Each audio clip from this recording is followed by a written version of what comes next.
আগে বলে দিচ্ছি এই ভিডিওটা আমার কয়েকদিন আগেকার, অনেক ব্যস্ততার কারণে আসলে ভিডিওটা আমি ছাড়তে পারিনি। তো এখানে আমার হাজব্যান্ড দেখেন মুরগি কাটতেছে, জীবনে ফার্স্ট টাইম ও আসলে মুরগি কাটতে পারেন, তবে ট্রাই করতেছে। আমিও কখনো রান্না করিনি, বিয়ের পরে এই প্রথম আমার হাজব্যান্ডের সঙ্গে আমি রান্না করতেছি। বিয়ের পর আমি কখনো রান্না করতে দেয় না আমার মা, মানে আমি একমাত্র মেয়ে যে বিয়ের পরও রান্না করে না। তো এখানে আমি ফুলকপির তরকারি রান্না করতেছি, আমার হাজব্যান্ড ওদিকে মুরগির তরকারি রান্না করতেছে। আসলে আমরা দুজন মিলে ভাগ করে নিছি যে কে আর রান্নাটা বেশি ভালো হয়, কিন্তু ফাইনালি আমার হাজব্যান্ডের রান্নাটাই অনেক সুন্দর হয়েছে।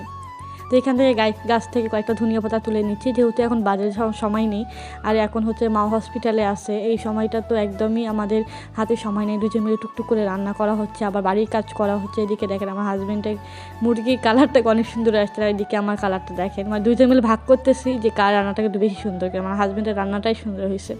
তো জীবনের প্রথম এভাবে রান্না করতেছি, তাও বিয়ের পর। আমি বিয়ের পর ওরকম রান্না করা হয় না, আমার মা আমাকে রান্না করতে দেয় না, যে তোমার হাত পুড়ে যাবে, রান্না করার দরকার নেই, আমি রান্না করব।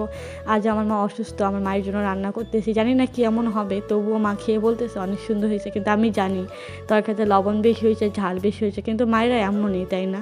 লবণ ঝাল বেশি হইলে বলবে অনেক সুন্দর হয়েছে। তো আসতে একটু লেট হয়েছিল, অনেক চিন্তায় পড়ে গেছি যে আসলে এতক্ষণ ওরা খাইছে না খায়নি, কিন্তু পরে আসি শুনি যে ওরা খাওয়া দাওয়া করছে হোটেলটাই কিনে। তো এখানে খাওয়া টুকটুক করে যাচ্ছি, আর মনের মধ্যে একটা ভয়, মনের মধ্যে ঢুকঢুক করতেছে। জীবনে এই হসপিটালে আসার পর আমি একটা পর একটা আমার আপনজনগুলোকে হারাইছি, কেন জানি আর হসপিটালে আসতে ইচ্ছে করে না, মনের মধ্যে একটা ভয় কাজ করে। কিন্তু তবু আমাদের জীবনটা এরকম, জীবন থাকলে হসপিটালে আসতে হবে। আমার জন্য সবাই দোয়া করবেন, আল্লাহ যদি তাকে সুস্থতা দান করে। আল্লাহ হাফেজ, ভালো থাকবেন।